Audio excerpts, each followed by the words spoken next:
Alright guys, welcome to my channel BB film talkies. And ఇలా Coolie trailer release అయింది. అసలు review చేద్దాం. అసలు ట్రైలర్ ఎలా ఉందంటే ఓకే, బాగానే ఉంది. అంటే లోకేష్ కనకరాజ్ మ్యాన్గా కనిపించింది ట్రైలర్లో. రజనీకాంత్ గారు అయితే దేవా అనే రోల్లో కనిపించబోతున్నారు. గోల్డ్ స్మగ్లింగ్ బ్యాక్ డ్రాప్ స్టోరీలా కనిపిస్తుంది ట్రైలర్లో. అయితే నాకు క్యాస్టింగ్ చూస్తుంటే మాత్రం నాకైతే మతి పోతుంది.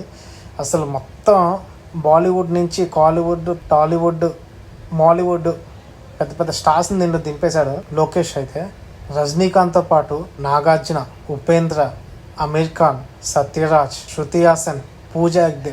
దీంట్లో కింగ్ నాగార్జున గారు అయితే నెగిటివ్ షేడ్లో కనిపించబోతున్నారని తెలుస్తుంది. ఇప్పటికే ఈ సినిమా పైన భారీ అంచనాలు అయితే నెలకొన్నాయి. దీంట్లో స్టార్టింగ్ ట్రైలర్లో ఒక డైలాగ్ ఉండిద్ది, ఒకడు పుట్టగా ఎవడి చేతిలో చావాలనేది రాసి పెట్టి ఉంటుంది.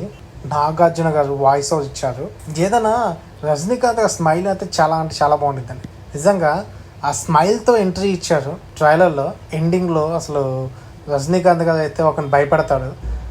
నాకైతే బాగా భలే నవ్వొచ్చేసింది. అదైతే లోకేష్ కనకరాజ్ డైరెక్షన్ క్లియర్గా కనిపించింది. లోకేష్ గారు అయితే ప్రతి క్యారెక్టర్ని బాగా డిజైన్ చేసుకుంటున్నారు. అమీర్ ఖాన్ గారు అయితే అసలు మొత్తం బాడీ మొత్తం టాటూస్తో నిండిపోయింది. ఆయన అయితే మొత్తం గన్స్ పట్టుకొని ఆ స్టైల్ కానీ చాలా బాగుంది.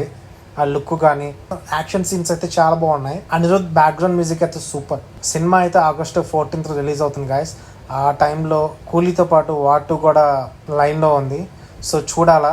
నాకు వార్ 2 ట్రైలర్ బాగా నచ్చింది, ఇది బాగా నచ్చింది, కూలీ ట్రైలర్ కూడా బాగా నచ్చింది. బట్ రెండు కంపారిజన్ చేస్తే మాత్రం రెండు బాగున్నాయి. సో చూడాలి మరి సినిమా ఎలా ఉండబోతుందో. మరి August 14th రిలీజ్ అవుతుంది. సో సినిమా బిగ్ సక్సెస్ కావాలని నేను కోరుకుంటున్నాను. Thank you for watching. Thank you.